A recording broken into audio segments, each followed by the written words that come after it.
দেখুন ছাদ বাগানের গাছে বেশ বড় একটা টমেটো হয়েছে আর টমেটোটা পেকেও গেছে। কি ভালো লাগছে গাছের মধ্যে এই পাকা টমেটোটা দেখতে। আরও একটা দেখুন টমেটো হয়েছে, এটা ছোট এখনও, আরও একটু বড় হবে। দুটোই টমেটো আছে, আরও কিছু টমেটো আছে সেগুলো একদমই ছোট ছোট।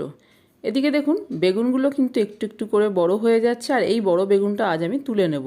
বেশি বড় করলে এর মধ্যে বীজটাও বড় বড় হয়ে যাবে, খেতে একদমই ভালো লাগবে না। এই বেগুনগুলো একটু ছোটোই সাইজের হয়। একটা গন্ধরাজ লেবু গাছে দেখুন প্রথম লেবু ধরেছে, এই প্রথম এই গাছটায় লেবু হলো। খুবই ছোট এখন, দেখতে কিন্তু খুব ভালো লাগছে। এদিকে দেখুন ঝিঙেটাও একটু একটু করে বেড়ে যাচ্ছে, আর এই ঝিঙে গাছে কিন্তু প্রচুর পুরুষ ফুল হচ্ছে, কিন্তু একটাও স্ত্রী ফুল দেখা যাচ্ছে না। এখানে দেখুন আর একটা যে ঝিঙে হয়েছে সেটাও একটু একটু করে বেশ বেড়ে উঠছে। এটা আর একটা গাছ, এই গাছেও কিন্তু দুই একটা পুরুষ ফুল ফুটেছে।